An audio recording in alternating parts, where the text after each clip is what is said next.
Good afternoon, ladies and gentlemen. My name is Janis Emmanouilidis, and I want to welcome you to this online policy dialogue, which today we are jointly organizing between the EPC and the Polish Institute of International Affairs, PISM.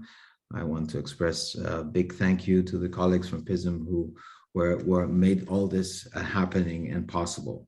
At this event today, we want to discuss and analyze the fallout from Russia's invasion of Ukraine. And we want to do so from a Ukrainian, particularly do so from a Ukrainian perspective, from a Polish perspective, but also from an EU level perspective.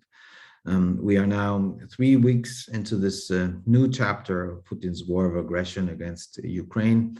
I'm saying new chapter because I sometimes have the feeling that some tend to forget that this aggression started much earlier than on the 24th of February. And what we're witnessing, and we're witnessing it on a daily basis, is an incredible suffering of Ukrainian people. It is undescribable to see the courage, but also the willingness of Ukrainians to defend their country, but also not only to defend their country, but to defend their freedom to determine their future as a sovereign country, a sovereign people. This clearly is a watershed moment. We're living in a new era, and we're all living in this new era. And I know one needs to be careful with these historical analogies, but I am sure that in retrospect, historians will say that there was a time before the 24th of February and a time after. There is no way back to a status quo ante for Ukraine, but not only for Ukraine, also for the future of Europe's order, for the future of the European Union, for the future of the global order. It will all look different after what we're now witnessing happening in Ukraine. And we have an individual and collective responsibility to react to what is happening as good as we can. In the context of this watershed moment, we will, as I said, discuss the fallout from the war of aggression against Ukraine. And it is a great privilege for me to have a great set of panelists with us today. And I'm especially grateful that we have with us two speakers from Ukraine. Firstly, Kira Rudik, who is a member of the Ukrainian parliament. And if I'm informed correctly, she's connected from Kiev. So thank you, Kira, for being with us. We also have with us Dmytro Shulga, who's a European Program Director at the International Renaissance Foundation. Thank you also very much for being with us today. And I'm sure that you both will share with us, will inform us about the state of affairs in your country, but also share with us the expectations which you have, but also your fellow countrymen and women have with respect to what we all should be doing in the current situation. And I'm also grateful that we have with us these two speakers from PISM. On the one hand, Aleksandra Kozioł, who will focus in her intervention on the strategic consequences of Russia's aggression for European security, but also for transatlantic relations. Aleksandra, thank you for being with us. Most of in our audience have probably seen that Marcin Telikovsky wanted to join us today, but for personal reason he can't. So I'm very grateful to Aleksandra, that you're able to join us. And then we also have with us Jolanta Szymańska. Sorry, Jolanta, for that. She will focus on the exodus of refugees from Ukraine as a challenge for the country itself, but also for Poland, the European Union, in its member states, and also non-EU countries. And as we all now heard, it's now more than 3 million people who have fled Ukraine within 3 weeks. That tells us the dimension of the challenge, but also in which direction we're moving. And last but not least, I'm very happy that we have with us my colleague Amanda Paul, who will focus on the EU perspective, on the current role the EU is playing, but also the potential future role the EU and its member states are playing. So thanks, Amanda, also for being with us. In terms of orchestration, we have all agreed that there will be opening interventions by each panelist of around 8 minutes. I will then engage them in a panel discussion among themselves. And before I will open, and then I will open for a question and answer session with all of you, with the audience. And I hope that you will very actively pose your questions, make your comments. You can also start Before the Q&A session, I kindly ask you to be as brief as you can in your written questions or comments so that I can take as many of them as possible. So having said all that as an introduction, again, thank you to all of you for being with us. And without further ado, Kira, I want to pass the floor to you. Hello, everyone. Thank you so much for having me. I'm Kira Rudik, member of Ukrainian Parliament and leader of the Holos Party. I'm also Kiev citizen, and I'm staying in Kiev and intend to stay here for as long as we stand. So hopefully till the rest of my days. Today is day 20 of the Russian-Ukrainian war, and there has been so much stuff happened since day one that it almost seems like it was in the previous life. But I want to take note on something important that happened a week before the war. It was a Munich Security Conference that I attended along with my fellows. And it was really like a Titanic party because everybody was wearing beautiful clothes and everybody was very sure that Russians wouldn't attack. Leaders of different countries were having their sanction packages. They were all hidden like this. And people were saying, we do have our sanction package, but we are not going to show them to you. Let Putin attack first, but he will not attack. Or if he attacks, we are sure that you wouldn't stand for more than 12 to 48 hours. And so today is day 20. Putin did attack. And after this prognosis, watch us. We are standing, we are pushing back, and we are fighting back.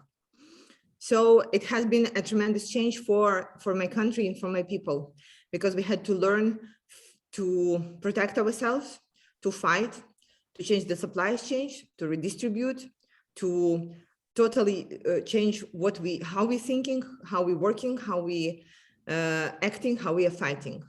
So as of today, Putin was not able to take any major Ukrainian city. This is how good we are fighting on the land. Today, as of today, he was able to destroy at least 10 Ukrainian cities, partially or in full.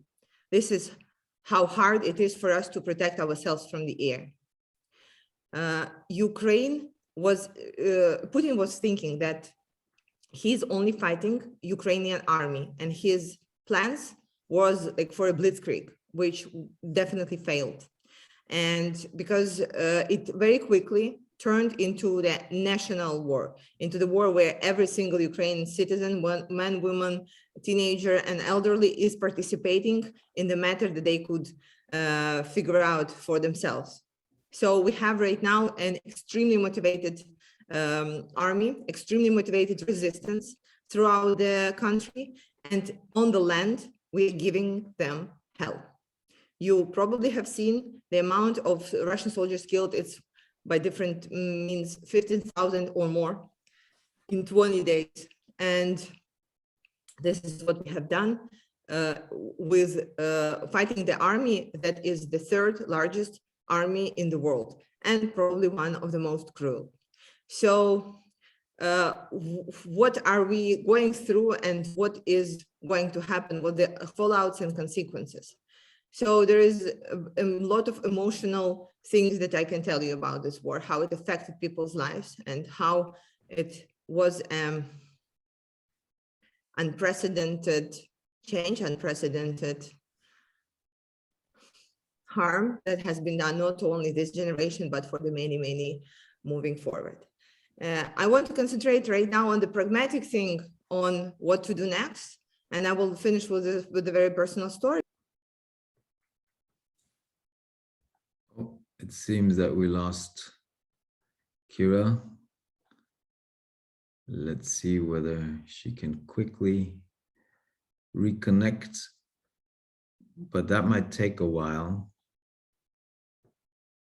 So maybe Dmytro, maybe you can start with your intervention, and then in case, and hopefully Kira will be able, she's trying. Yeah. Yes, Kira, we can see you. Hello, I'm here. Where did you stop hearing me? I'm sorry, I don't know what's going on. When you said that you wanted to mention some pragmatic issues, then also go to you some personal reflection. Sorry, yeah. So on the pragmatic matter, how do we think this can end? There is not too many options, right? The first option is that Russia collapses and then there will be no concentration on fighting in Ukraine. So this has been a hope of our partners. This has been a hope of the whole world that Russia will collapse. As a person who has been a member of parliament in the country that is at war with Russia for 8 years, I could tell you there is a percentage of people who do really think that Putin will die and all of our problems will go away. I'm very sure that this wouldn't be like that. So the hope number one is that Russia, under all these sanctions, will go to the economical nightmare, will not have finances and resources to support the war, will be distracted into many smaller republics, same way as the Soviet Union was, and then the world will stop. This is the hope number one. Hope number two is we are receiving the support from NATO allies, the support in not only humanitarian, financial, and with weaponry, but the no-fly zone. So closing the skies over Ukraine. This is what NATO does not want to do, and this is what we critically need to be done. Then, if we have our skies closed, it is easier, faster, and we have more chances to fight Russians back from where they came from, to fight them back from our country. Is it feasible? From what I have talked to our general commandment, yes, because when our cities are not being bombarded and when we are not preparing for sieges and mass destruction, we can concentrate on actually fighting and actually killing Russians on our land. Why this does not happen? Because NATO countries say we don't want to get into direct conflict with Russia. We think that it will create and it will initiate World War III. Well, I have been very blunt about that. I am very sure that World War III already begun, and we have seen this in Iran, in the statements regarding Taiwan. It's just there are some countries and there are some leaders, political leaders, who think that they can live in the illusion that you can hush the dictator and he will go away. Again, as a person who has been a member of parliament in the country that has been at war for 8 years, there is no way to hush the dictator. There is no way. I'm asking the other political leaders, what is it in the previous facts that you have that makes you think that in future Putin will act this and that? So the question, Putin was very blunt, saying, I will take Ukraine, Poland, Lithuania, and Lithuania. What makes any NATO leader think that Putin will, for some reason, decide to change these plans? Putin was very clear, and he is bombarding the nuclear stations, nuclear plants in Ukraine. And this is the red button that I believe that he can press when he is turning off Chernobyl from electrical grid, when he is bombarding the Zaporizhzhia nuclear plant. This is all creating the possibility of a huge nuclear incident that will be his another way of raising stakes that he is doing. Third point is Putin is not keeping his word, and he is never the one who is keeping the word on the peaceful negotiation. So my question to NATO leaders was, you are pushing us for the peaceful negotiation. If these peaceful negotiations will be concluded and then he will break them, what would happen next? How are you going to make sure that he will be able to actually act on those? And what would you do if he wouldn't? And I can bet you that he wouldn't. I can bet you that he will not stop right now, because he has like very different, very imperialistic plans, because he was very blunt that he is building Russian empire. And here you are saying peaceful negotiations, they can help. It's like so good to have peace with Putin. We were at peace with Putin for 8 years. I can tell you this is not the peace we want. We know for sure, we know it with the lives of Ukrainian citizens, that peace with Putin does not work. There is only one language that he does understand. This is the language of force, the language of power. This is where he's able to talk. All the rest is just like circles in the water, nothing more. So every time we are discussing this with arguments and counter arguments with the members of NATO, I'm concluding with this. I'm saying, so my country, we do have a plan. Our plan is to fight Putin, to stand till the end, and to fight him as hard as possible with all the capacity that we have and all the support that you will give us. And the question that if we will survive and win this war or not depends both on us and on you. But what is your plan? Like, what is the good outcome of this situation that you are expecting? Another conflict, ongoing conflict in the center of Europe, 3 million refugees, you will have 3 more million refugees in Europe, risks of the nuclear catastrophes that you're having already, risks of dominating Russia if Russia takes over Ukraine. So honestly, I do not see what is the plan that NATO countries have, and why are we not getting the support from the air that we do really need. We can call it no-fly zone, we could call it MiGs, we can call it jets, we can call it like whatever. But the concrete point is, there is a country that is fighting him. We are fighting him. We are risking our lives, our land, we're spilling our blood. We do need support because he will not stop here. He will not stop in Ukraine. What makes anybody think that he will stop here?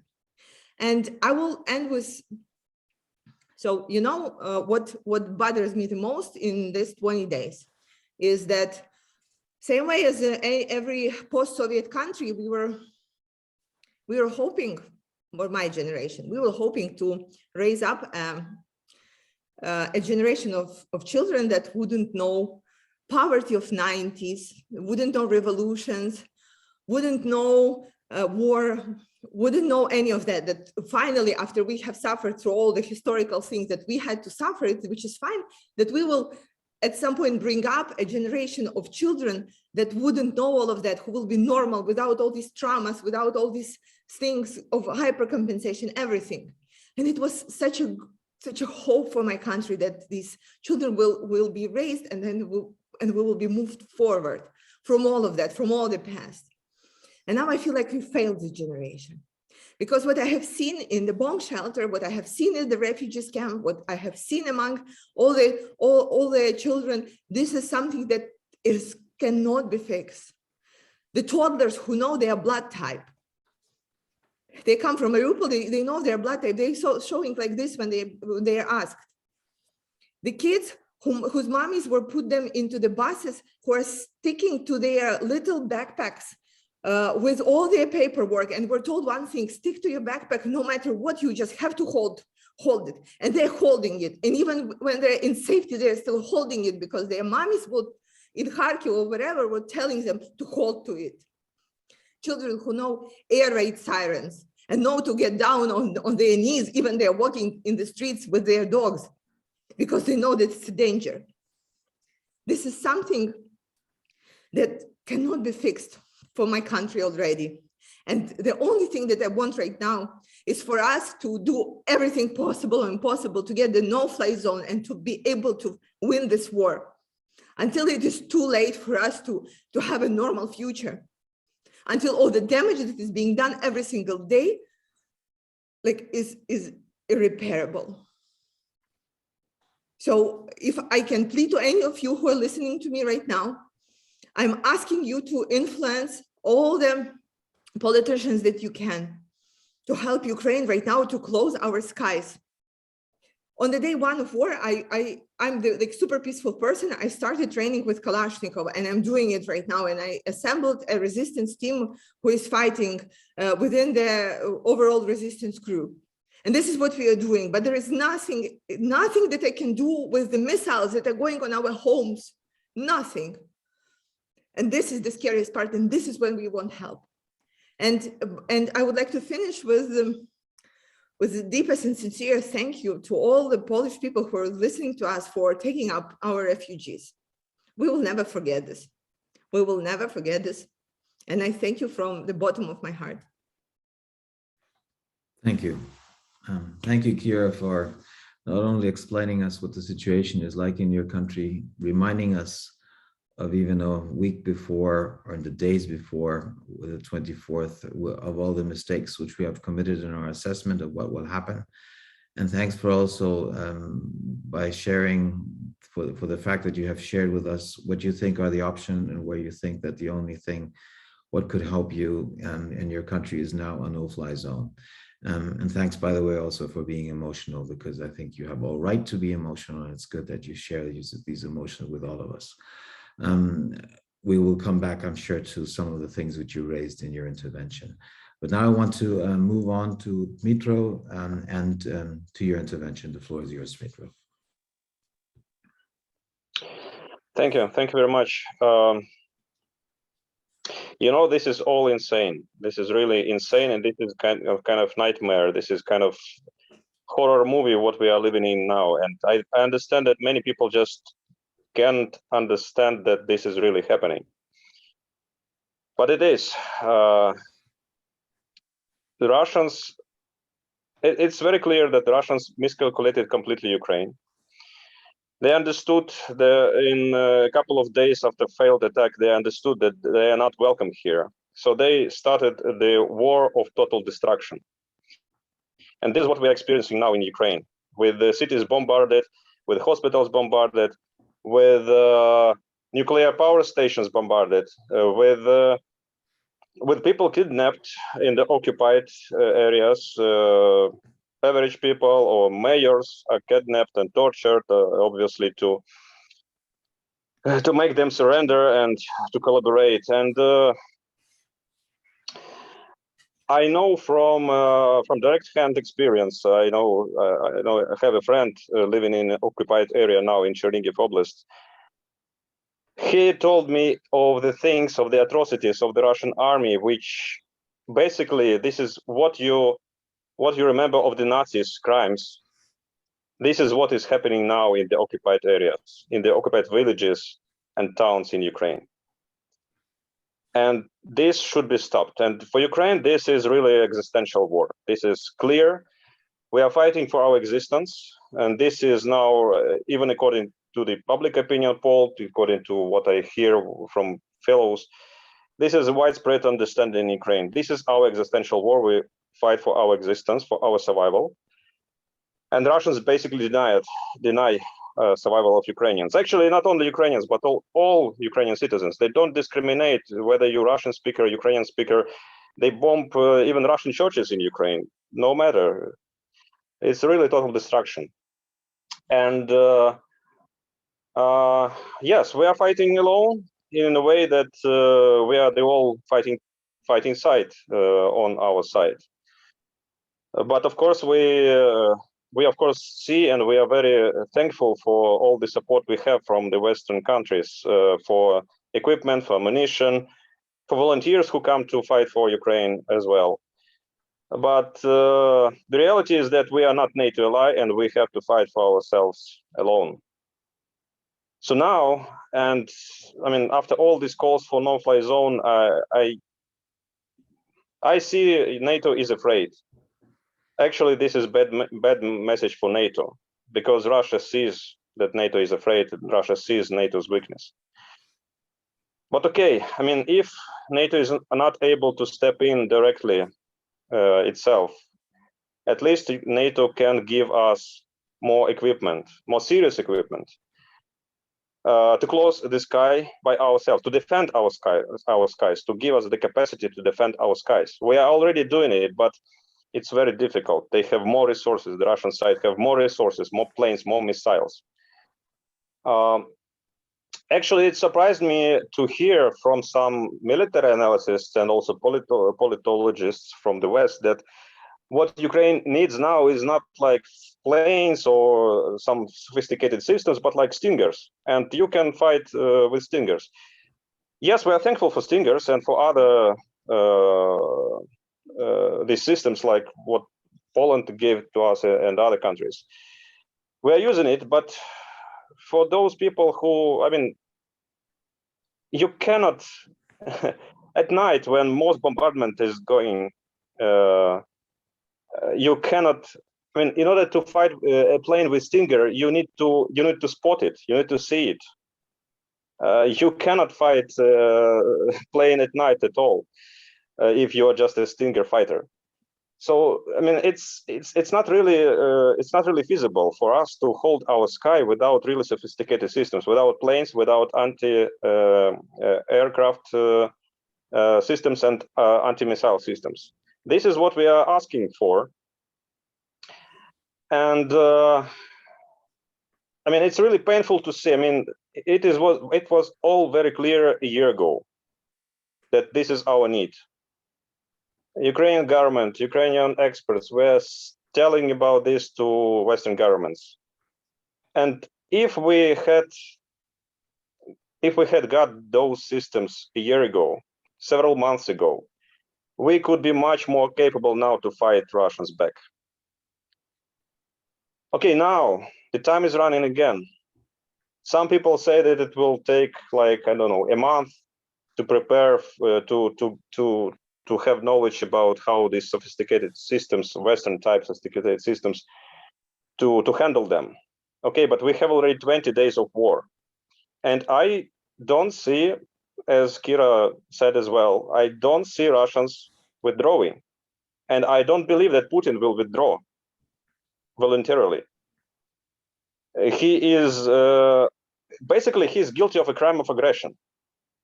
I mean, you know, this is the case when there is a crime, and this person who committed this crime, he knows very well that he committed the crime, the most gravest crime, and his forces are now making all those crimes against humanity, atrocities in Ukraine.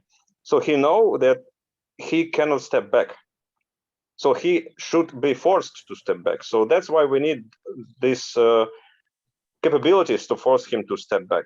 And many, really, I mean, I think for many, it was a surprise for people in the West, in the world, to see that Ukrainians are actually capable to do it on the ground. But really, we have this big deficit in the sky. Now, what else can be done and what should be done by the West, except for, I mean, military support, military technical support? This is really number one issue. Number two issue is support for Ukraine financially and economically in terms of material, critical material supply, like fuel, like medicines and all this stuff. Because really we are now under immense pressure. Actually, I also think that many Western observers probably are now surprised how resilient Ukrainian government and Ukrainian society, Ukrainian economy proven to be. So in the controlled areas, it is many systems are working quite well, continue to work quite well. So really we need to, the West can and should channel all possible support in terms of material and in terms of financial support to Ukraine to enable Ukrainian government to continue this effective resilience. And supply for armed forces and for civilian population in need. And third issue, which is very crucial, of course, is to fight Russian economy. This is what the West can and should do, and maybe not only the West, but also all free world should do. Okay, you are not prepared to fight a Russian army on the ground of Ukraine or any other ground, but you can and you should break Russian economy, because Russian economy feeds Russian aggression. Sanction all banking system and turn off the SWIFT completely. Full ban on Visa and MasterCard, not only outside Russia, but inside Russia as well. Designating Russia as a terrorist state and blacklisted in FATF. By the way, Belarus as well, because Belarus is basically a core aggressor. Trade embargo. Oil and gas trade should be either completely banned at once or phased out very quickly. and so on and so on. The list is really long, and I'm pretty sure that think tanks and governments know about all this stuff, what needs to be done, what can be done, and what should be done. And this is really crucial. And here, one final point of mine, because I hear it as well in the discussions with Western colleagues and observing the discussion, public discussion.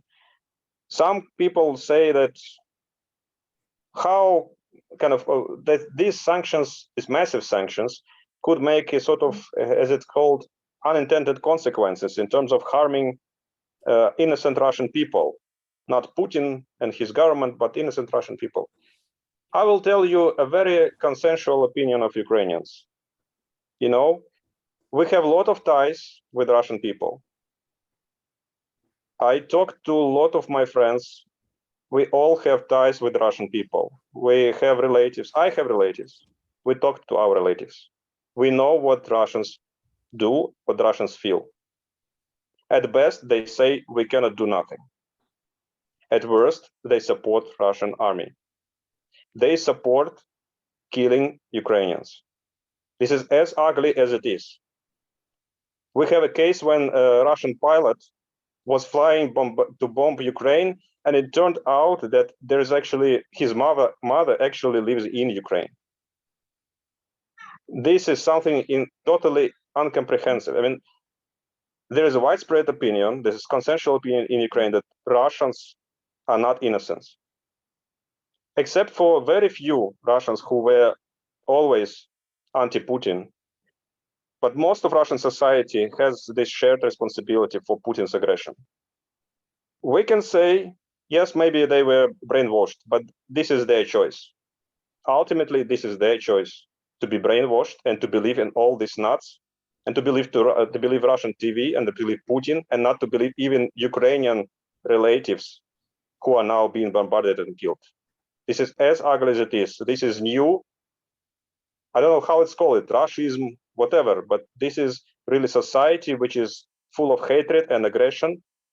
And it's not only against Ukraine, it is actually not primarily against Ukraine. It is against West, against the Western values. And yeah, we can just only say that at some point we just basically missed it altogether. We really failed, as Kira said. This is failure of our generation not to see that this is coming in Russia and how dangerous it is to have this coming in Russia, this sort of regime and this sort of society to get hold of the Russian Federation. So now it is really either or. It is existential struggle, and the only way now is to break Russian economy. It's and to be sure again, to be clear again, Russians will not starve to death from Western sanctions. Come on, I mean, when I hear this kind of stuff, that because some company will be, I don't know, because there will be McDonald's, because there is no McDonald's, Russians will starve to death. Come on, because there will be not Coca-Cola in Russia, Russians will have nothing to drink, or what? I mean, it's total nonsense. Without access to Russian equipment, technology, foodstuff, whatever, they will not starve to death. They will not die because of it, but they will not have resources to support Russian army. And finally, we remember we used to be also part of Soviet Empire before. We understand that empty fridge is really one of the basic factor to turn down this regime. So this is really of utmost importance to have massive sanctions in order to help to stop Putin's regime and to dismantle Russian capabilities to continue further aggression. Thank you. Thank you, Dmytro, and thanks for reminding us not only of the mistakes which we have individually and collectively committed, but also in telling us of what we need to do now in terms of critical material which you need in terms of the Russian economy, but also in terms of the military technical support which you require. Following the debates outside Ukraine and Western Europe, there are debates about these issues, but there are also strong opinions of those who argue that we should not go that far, that we should not risk having a direct confrontation between Russia and NATO. And I'm sure that we will come back to this, but also with respect to, by the way, the economic sanctions, where you have a good number of member states who are very pushy, who are saying that we need to go much further than we've been, and others pushing back. And by the way, I also say that as being half German. But I would now want to go to the three remaining speakers. Both Kira and Dmytro spoke somewhat longer than what we said, but I think that was all good that they did so. But I please ask you to stick to the timetable in your intervention so that we will have some time for exchanges, for discussions. But looking forward to hearing your reflections, starting with Aleksandra. Also, maybe if you can take also some things on board of what you heard from Kira and Dmytro, that I think would be surely helpful. Thank you. Yeah, first of all, I'd like to thank very much to Kira and to Dmytro for the inside view. I think it's very valuable, and I do really appreciate that we can continue with you being under such difficult circumstances, continue the dialogue and hear your thoughts about the situation in Ukraine and Russian aggression. But I, in my intervention, will move a little bit towards a strategic view on European security, as I was asked by the organizers. What I'd like to say is that Russian aggression of Ukraine is certainly meant to change security architecture in Europe. At this stage, however, it is hard to assess what would be the eventual goal of Vladimir Putin. It shouldn't come as a surprise that Russians usually start negotiations from a very high level, but when they are too weak to achieve their initial goal, they accept other terms, nevertheless selling it as a success. So this is regardless of the actual result, and I believe this is like very important information for us and really dangerous one actually.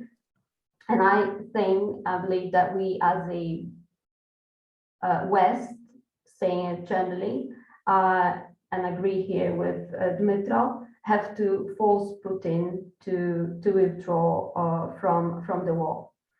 At first, it seemed that Russia was trying to capture whole Ukraine, was trying to carry a cop in Kiev. They also bet on favor of a large part of Ukrainians towards their actions.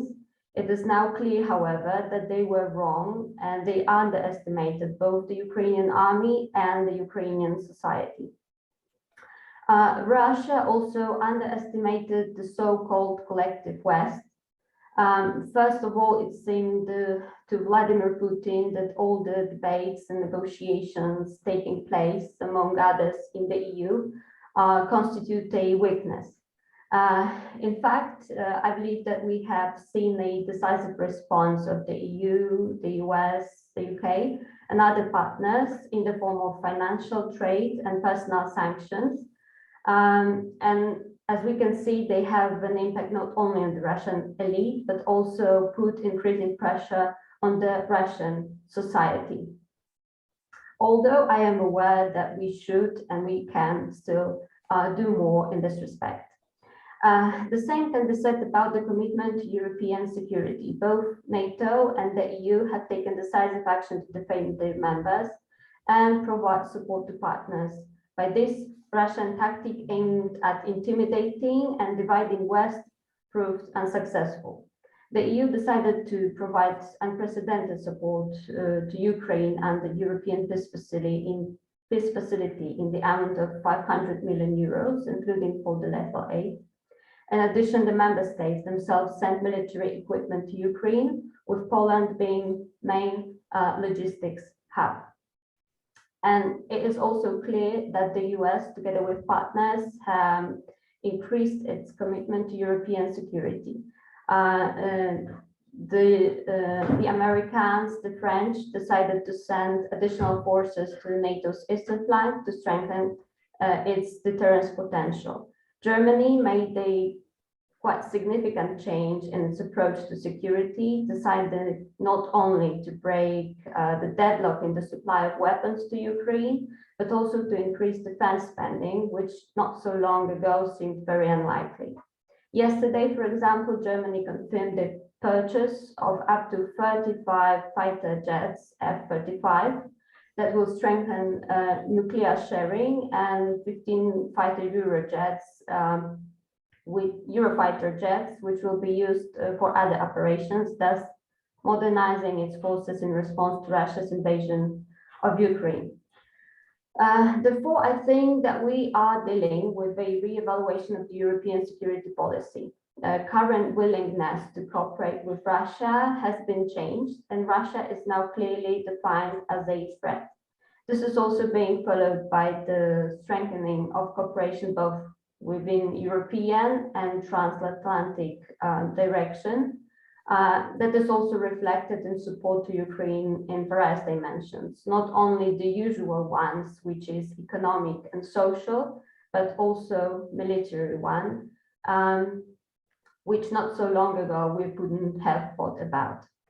However, we must not forget that despite the large losses on the Russian side, the invasion of Ukraine is progressing. And for this reason, further support is urgently needed. As NATO is a defense alliance, European countries in cooperation with the US now have the greatest role to play. It somehow creates the momentum for the European Union. At this stage, the main focus should be on the military support of Ukraine, quick arms supplies with good coordination of the handover, and also supplies of sophisticated military equipment provided also with training if it will be requested and needed by the Ukrainian side. Also other supplies such as Dmytro said, for example, fuels and medical equipment that also must follow in much larger quantities than it is done currently. To sum up, because we need to be short, I believe that there already is, and in the long term certainly will be, a shift in the perception of European security under the influence of the current Russian invasion of Ukraine. Of course, at this stage, it is difficult to identify individual projects that may be of key importance. It all depends on the outcome of the war. Undoubtedly, however, both the EU's common foreign and security policy and the EU's cooperation with NATO should be strengthened.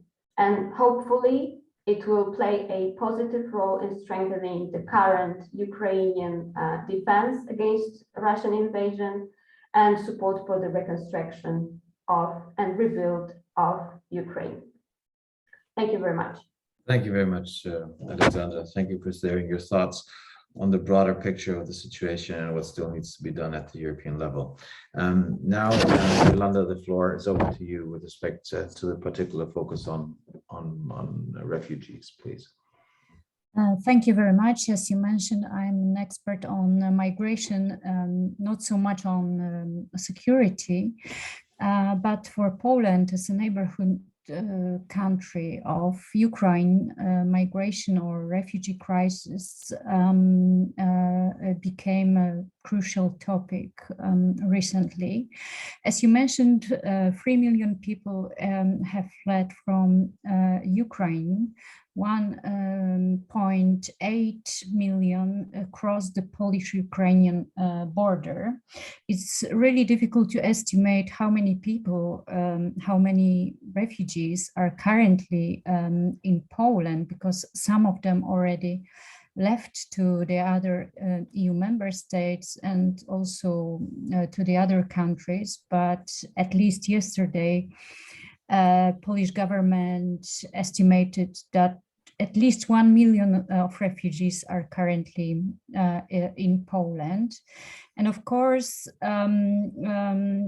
it's also important to think how many more can still come, because depending on the scenario of the development of this conflict and the scale of destruction of the country of Ukraine, experts estimate that even, I mean, from 4 to 10 million people could leave Ukraine. And it's really important to think about managing this challenge because Poland, as you probably know, has a little experience in managing migration as such. And this current refugee crisis may be somehow a turning point in the development of national migration policy. In the first days after the invasion, we could see mainly the huge mobilization of society, of Polish society, and NGOs in providing direct support for refugees. I live in Warsaw, and I can share my personal impression. I think and see that most of the Polish people somehow help Ukrainians, opening their houses, offering accommodation, or offering financial support for organizations who coordinate this support. But of course, this ad hoc and bottom-up activity cannot last for a long time. We need systematic solutions for that. It's good to stress that the Polish government offered, as we don't have accommodation and refugee camps in Poland, so at least not as many as we need for now. So the government offered citizens some extra money for offering accommodation to refugees, but only for 2 months. And the general idea of the government is that refugees will, after 2 months, will integrate with the Polish labor market, or they will go to the other countries, or of course come back to Ukraine, but it depends on the development of this war. 3 days ago, a special law was also adopted in Poland, allowing Ukrainians who crossed the Ukrainian-Polish border after the invasion legal access to the labor market, medical care, family and child benefits for up to 18 months. But you should know that although the situation at the labor market is currently very good in Poland, the unemployment level is record low, around 3% only. Migration in such a large scale will be difficult to absorb by the Polish economy. Some data indicate that structure of this migration, mainly women, does not match to the market needs, where industrial worker, construction worker, traders, and IT workers are more often sought after. And this may make it difficult for refugees to become independent and create a need for social policies, of course. And the huge number of children migrating also make it necessary to adopt a Polish educational system for the new needs. And we are facing our own problems with this education sector, especially after pandemic. So it's a huge challenge also for the educational system. Anyway, to meet this challenge of refugee crisis, Poland needs both ad hoc and long-term support from the EU member states, from the EU institutions also. The financial aid declared by the European Commission from EU budget requires quick and efficient distribution in the countries hosting refugees. Not only Poland, but Poland is of course the main country hosting refugees. Poland should cooperate with other member states, with states more experienced in accepting refugees in the past, in building this national reception capability and the migration policy as such. The Polish government, it's good to say that the Polish government is still against the mandatory relocation in the European Union. But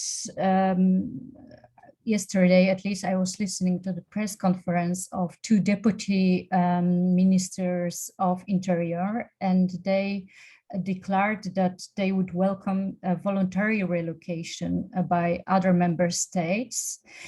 It's good to mention that EU countries already decided to legalize the stay of refugees on the territory of the entire community on the basis of this temporary protection directive, what somehow enabled this bottom-up relocation. But I think to accelerate this bottom-up relocation across the EU, other member states should also create, I mean, not offer only transports, but create special programs aimed at refugees, offering them support in moving, but also in learning languages, finding employment in other countries, and offer the access and opportunities in their educational systems. I think coordination of the support by the EU institutions in organizing this voluntary relocation would also be very welcomed. So I think it's still a lot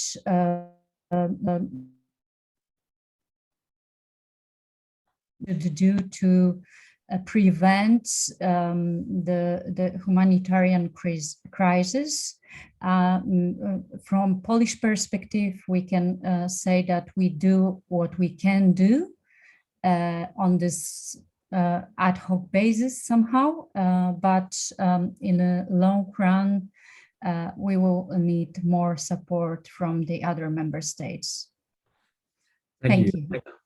Thank you, Jolanta, for sharing also your impressions of the situation in Poland, but also your thorough analysis of the situation, and also telling us, which I think you're very right in reminding us, that as numbers are increasing, the situation will, and as time is progressing, the situation will also change on the ground. So we need to prepare ourselves for that, both in Poland, but also in the European Union, in order to show support with those who have taken up so many refugees from Ukraine, and probably more to come.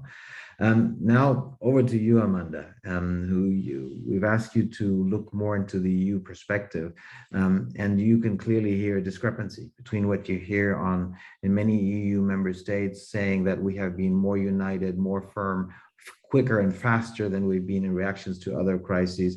There's a lot of self-congratulation, but then you hear closely to what Kira have been saying and Dmytro have been saying, that we need much more than that, acknowledging, yes, thanks for that support, but acknowledging, but also saying that there's much more needed. What do you think is the truth to this matter? Thank you, Janis. And I would also like to thank Dmytro and Kira for joining us today and giving these very strong and very important statements that really need to be heard. I'll also try and be quite brief because I know that we don't have very much time. First of all, I mean, I think that the EU did react in quite a robust way, particularly when you compare it to Russia's invasion in 2014 and then back in 2008. I mean, it's not comparable. But I also think that the courage of the Ukrainian people, the government, and President Zelensky also seriously galvanized EU support. I mean, we've seen unprecedented unity, and I think, you know, this is normal given the situation. I mean, anything else would have been unthinkable, because we're looking at, you know, today the slaughter of civilians in Ukraine, blatant war crimes, including dropping bombs on pregnant women and children. I mean, there's no words to describe how cruel this actually is. As we already heard, the EU has used quite a full toolkit, you know, from economic sanctions to the activation of the European Peace Facility to sending arms and welcoming millions of refugees. It's also been talked about, there's been this sort of geopolitical awakening. How long that will last for, or if it's sustainable, I mean, that remains to be seen, but there has definitely been this sort of geopolitical awakening. Now, when we look at Russia, while the sanctions that have been put on are important, unfortunately, you know, Russia is still benefiting from carve-outs. First and foremost, this is obviously on energy. Because of the EU's, you know, blatant stupidity over the years, it has failed to wean itself off Russian oil and gas. And this is despite the fact that we know that Russia has, you know, weaponized both of these for many years. So Russia is still getting enormous revenues from this, which unfortunately it's using to finance this war. I mean, the prices per barrel of oil this month are $115. I mean, this is a lot of money. And obviously efforts from the EU to diversify energy resources aren't going to happen overnight. But I mean, I think these need to be speeded up. There needs to be really more political will to do this, particularly from some countries. And I don't think that the conclusions of this meeting in Versailles, and by the way, I think the location for that meeting was very inappropriate, quite honestly. I don't think they go far enough. And at the same time, EU leaders need to properly, you know, prepare their populations for what's around the corner, i.e. the bill that's going to come through the door, because energy prices are going to go up, but we need to live with these higher energy prices. And the moment to do this, they need to sort of explain this to the citizens. And now when you have a huge popular support for Ukraine, you know, this is the moment to do it, because there is going to be domestic repercussions, and these are going to have to be weathered. Now, when it comes to what needs to be done further to help Ukraine, I mean, a lot of things have already been said, and I can only, in fact, sort of repeat some of them and underline the importance of this. I mean, first of all, the pressure on Russia needs to be stepped up. It needs to be stepped up every day. There needs to be no more loopholes in the sanctions. There needs to be more sanctions. All banks should be on this sanction list. There's no excuse for them not being on this list. And I think there needs to be more efforts to get those countries who aren't signed up to these, you know, supporting these sanctions to do it. I think it was very good news that Israel decided to do this a couple of days ago, but more efforts need to be done. I think more efforts as well need to be done vis-a-vis China, because China is obviously a key player here, and it's still not entirely sure which way China is actually going to go. But I do think, despite the difficulties that exist between the West and China, more efforts need to be made to get China to stand on the right side of history here.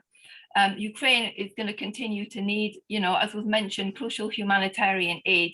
and ongoing diplomatic support. I think the forthcoming visit of these foreign ministers, the 4 foreign ministers from Slovakia and elsewhere, is really important and symbolic. But again, getting more weapons to Ukraine, defensive and offensive, is really, really crucial. I'm not going to list them all because they've already been listed, but I mean really big weapons, but also things like helmets and night vision goggles remain really important.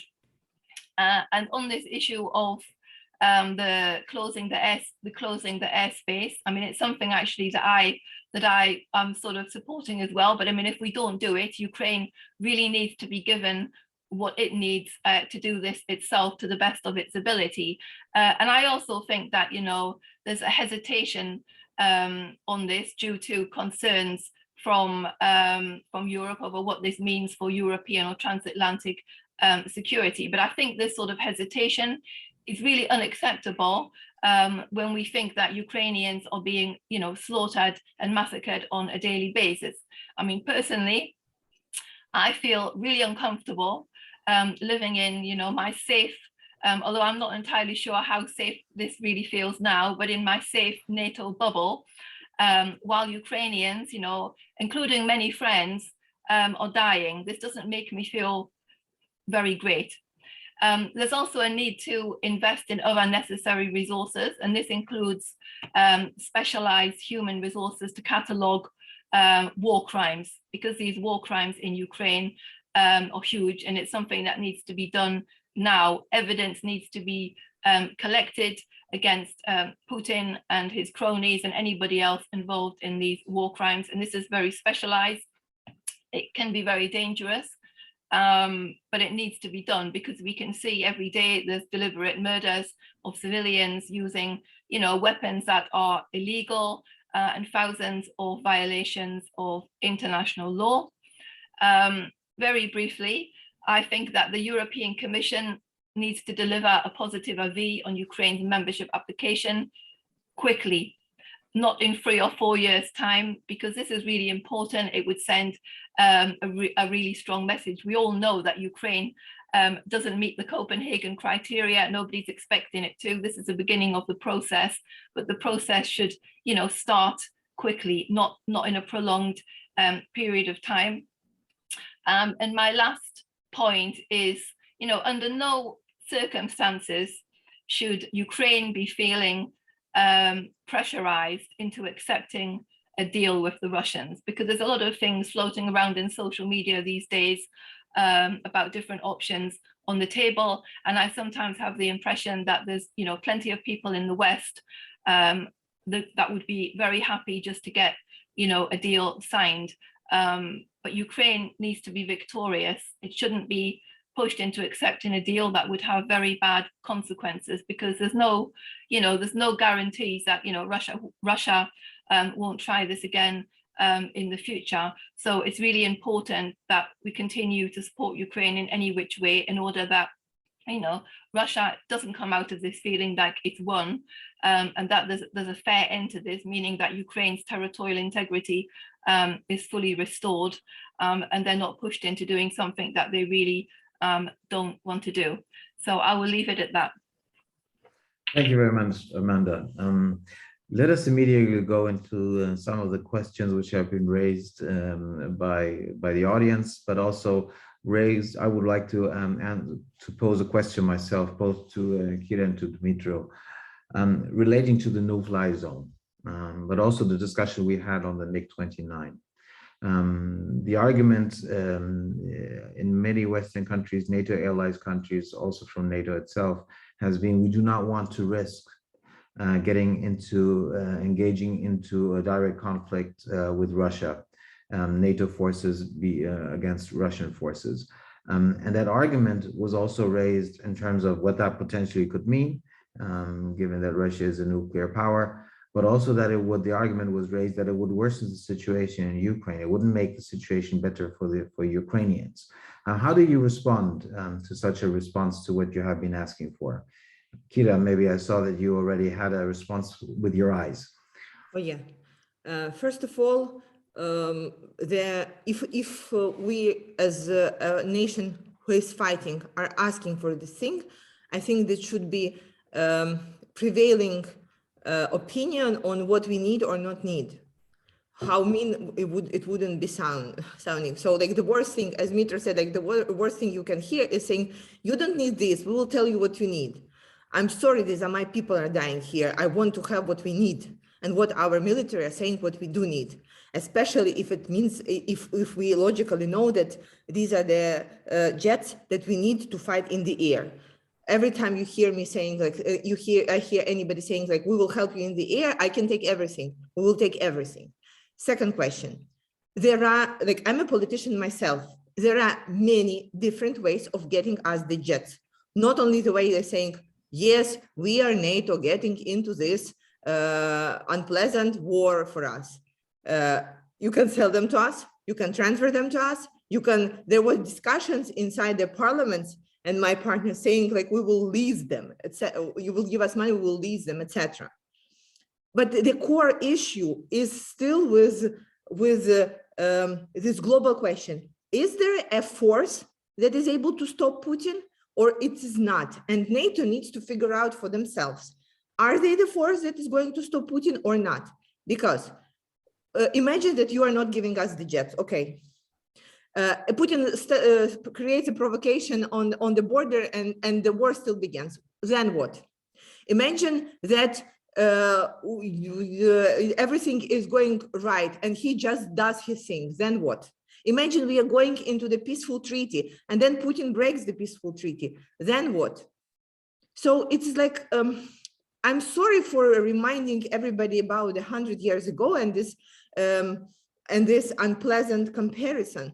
But do you remember like what was the issue 100 years ago with Hitler? That for a very long time, allies were thinking that that Hitler can be fed a small piece and he will be satisfied. No. So there are at least two mechanisms of how MiGs and Sus can be gotten to Ukraine. I know that nobody wants to take responsibility for that. But this is a sin of procrastination that my people are right now paying with their lives. Because at some point, it will have to happen. Because my counter question is, okay, decide not to give us MiGs, then what? What is the plan? I didn't hear any positive plan just yet. Everybody was just like hoping that Putin will die. No, as a country in war, cannot be hoping that Putin will die. Thank you, Kira. Dmytro, what do you respond to those who say that no-fly zone, MiG-29s, whatever way of getting them there could escalate the situation and could make the situation worse for Ukraine itself? Let me be blunt, it's total bullshit. It's total bullshit because it is escalated already. We are discussing now the prospect of nuclear terrorist acts, of use of chemical weapons against Ukraine, or even use of tactical nuclear weapons against Ukraine. In order to prevent this to happen, we need missile defense. We need air defense. Whatever is possible, we need everything. I totally agree with Kira now. And it's, how to say it? I mean, I think that those people who think otherwise, they just don't understand what is at stake. At stake is not only Ukraine. It is not only Ukraine what is at stake now, but actually the battle is decided now in Ukraine. When I see in the chat people asking how NATO could or European Union can ensure defense of the Baltic, now defense of whole Europe is decided in Ukraine. And not only maybe of Europe, but actually of the world. I mean, like, in terms of what sort of values will prevail, whether the values of humanity are still there, or we need a lot, or we just basically compromise them. The free world just needs to decide whether free world is able to fight for its values and for its interest to be in a secure place, or basically just to give in, just to say, we are afraid of Ukraine to be too strong to defeat Russians. I mean, I don't see the point, really. I mean, we need, I think we proved that we are able to fight Russians. I think no one expected this, but we are able. Now, I think it's your chance. You are not involved in this war directly. You decide not to be directly involved, okay, but help us to win this war. It is possible, but it is possible only with your support. Thank you. Thank you, Dmytro. Thank you also for taking up Valda's Libanowska's question. But there was another question which was posed by Elżbieta Kacha, and she's saying that she's worried about the war ongoing in Ukraine and that there are some voices in the Western world, and among think tanks, government circles, who say that European security cannot be built without accommodating to some extent to Russian interest. And she's asking how the panel's reactions is to these claims that we need to accommodate Russian interests in terms of creating a future European security structure. Who wants to maybe raise answer to that question? Is that something, Aleksandra, you want to take up? Yeah, I think I can try to answer to that. Well, I think we have to divide the answer like into parts. And one thing is accommodating call it the EU, NATO, or Western states to Russia's security interest, or rather, as I would call it, Russia's demands. And this is certainly dangerous, and at least to Europe, if not on a global scale. But the other thing is whether NATO, as we can also hear on the other side, can be involved in a direct war with Russia, as it is clearly a defense alliance. It could be probably done with some UN resolution, but as we all understand, in current circumstances, it is not possible. So I believe there is like no easy solution to that problem. But certainly I will agree with Kira and with Dmytro that we have to look for each and every possible way to support Ukraine during the war. And I believe what is the most important right now, apart from quick deliveries of military equipment, is to coordinate our response. So to hear clearly what Ukraine needs, what the situation is as it is changing really quickly, and therefore responding, be it within NATO, be it within European Union, as it is being a more active global actor right now, be it within member states. Thank you, Aleksandra. Let me take up, because unfortunately we're running out of time, but let me take up one point which Amanda raised in her intervention at the end when she said that the Commission should be quick in providing its acquis regarding the application of Ukraine to join the European Union. How important do you think, from your perspective, Kira, Dmytro, is this issue? Is this something where you would expect that there will be a quick reaction? We saw in Versailles that there were different opinions between member states. Yeah, we could see that this was an issue where the unity of the EU was not as far-fetched as it should be. So how important is it from your perspective to give that signal? I will quickly take this one. So it is very important emotionally for Ukrainian people to know that this process has started. Because what we see, unfortunately, that though we are fighting very bravely, you need events to keep the motivation going, to keep people fighting. And we need to have this goal that sounds and seems like very close that we can get. And to know that these sufferings that we are having and all those procrastination that we are seeing with getting us additional military, that it is like there is some good outcome of it. And that we are suffering this war, but we will get into EU. And when people are asking me, like, I can tell you, like, it's like 100 times people on the streets are asking you, so are we getting into EU? What I'm telling them, I'm saying, so you know, we were invited to the dinner. We already were said to take our shoes off. We are not yet sitting at the table, but once we took our shoes off, we are not going to take it on. Nobody will make us take them back, take them on back. And people saying, okay, that works, that works. Yeah, even if it might be a very long dinner. But I get your point. But Dmytro, what's your reaction to this point of sending a signal from the EU side with respect to Ukrainian membership? Yes, I'm really involved now in these expert discussions with Ukrainian experts and government as well. What I hear is that European Commission got basically a green light to proceed with the normal procedure, so to say. So not the fast track procedure in terms of jumping over some steps, but to go through the standard procedure. Now the real question is how quick this standard procedure will be. And I see very resolute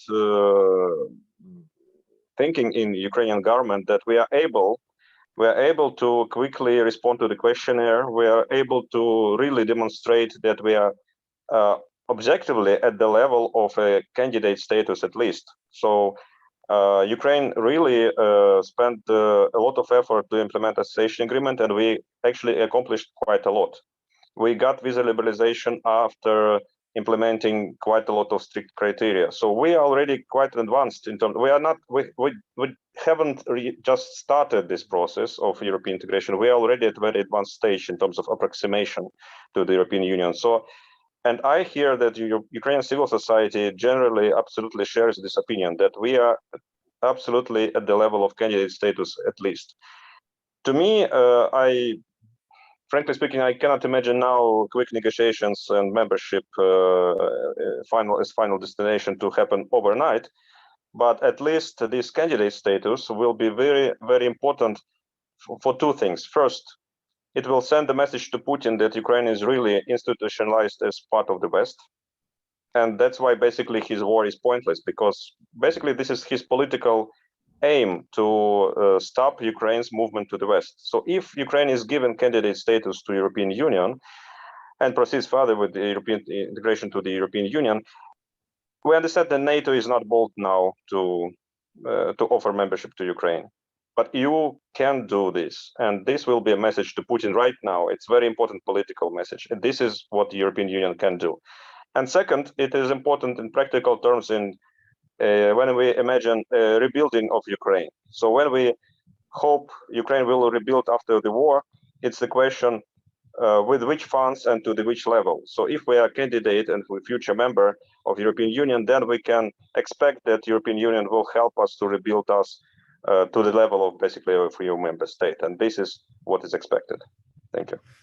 Thank you both for this assessment of yours with respect to the membership question, which, yes, I think you're right. It is a strong moral question, and it's also important for the morale in Ukraine, but it's also a technical question, which also means that a lot on our side needs to be rethought with respect to the enlargement process, and that we need to be more innovative when we get to the point where the process will go into its next stages.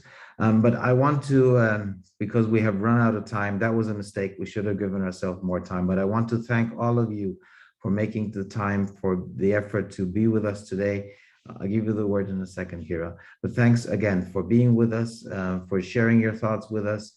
This is clearly not the end of the debate. We're in the midst of it. There's a lot which we still need to do, and there's still a lot which we will get ourselves engaged in. And I think I'm speaking also on behalf of PISM that we will do our best to engage in this debate and also try to always, as much as possible, include the voices of Ukrainians in our discussions, because this is very important from our perspective.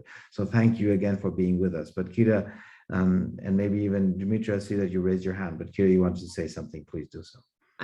This is like a quickly finishing remark. So, you know, the story about Ukraine versus Russia, people do like to compare it with David and Goliath. And while I had time here, like in the bomb shelters, I have read the story in the Bible, and it's actually very interesting, because it turned out that the story key is not even the fight between David and Goliath. The key part of the story is when after that, David became a king and was building a super strong state of Israel, and he made tons of mistakes, but the longest and the most important part was like this rebuilding. And this is why I like the story about David and this comparison even more, because this is what gives us hope and this understanding of like, what are we going to be doing next after the battle? after it ends. And I would like to thank you all for inviting me, and thank you so much for helping and supporting Ukraine and seeing beyond war, seeing beyond what will happen, how we are going to rebuild it, because that's the most interesting part, right? Yes, thank you, Kieran. Thank you for sharing this wisdom with us. Dmytro, you raised your hand. Yes, thank you. Just one final point. You know, according to what I hear and according also to public opinion polls which we have, Ukrainians are confident that we will win. We will win this war against Russia. The only question is with which losses and how long it will take. With more support, it will take less losses and it will be quicker. And I spoke already quite a lot about missile defense, air defense, and planes. But I totally agree with what Amanda just said, that actually even all those simple things are very much needed now. Helmets, armored vests, and things like this, because, you know, I have a lot of friends now volunteering and buying this stuff in Poland, in Germany, throughout, in the whole of Europe. Frankly speaking, I don't understand why we cannot get this from European governments just for free, or from American governments just for free.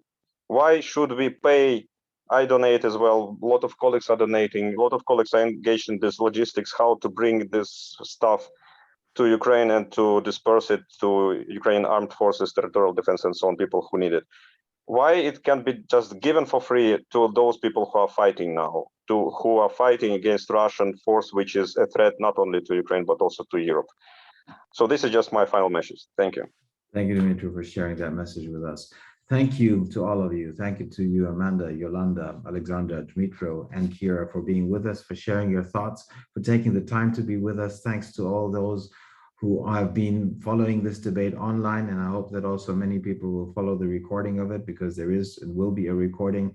And I will not try to summarize, but just one thing. I think if you witness this debate, if you listen to these debate, I think one thing becomes clear. When we talk about the fact that this is a watershed moment, when we talk about the fact that this is a new era we live in, it's not only talking about it, but I think it's about reflecting what it means in reality, overcoming taboos and doing certain things which we didn't think were possible 3 weeks ago, 3 months ago, 3 years ago. But we need to do them and also prepare ourselves for what comes in 3 weeks, 3 years, and beyond that. So thank you all for being with us. Thanks again to everyone. And sorry for taking longer, but I think it was very much worth it. I wish you a good afternoon. Goodbye.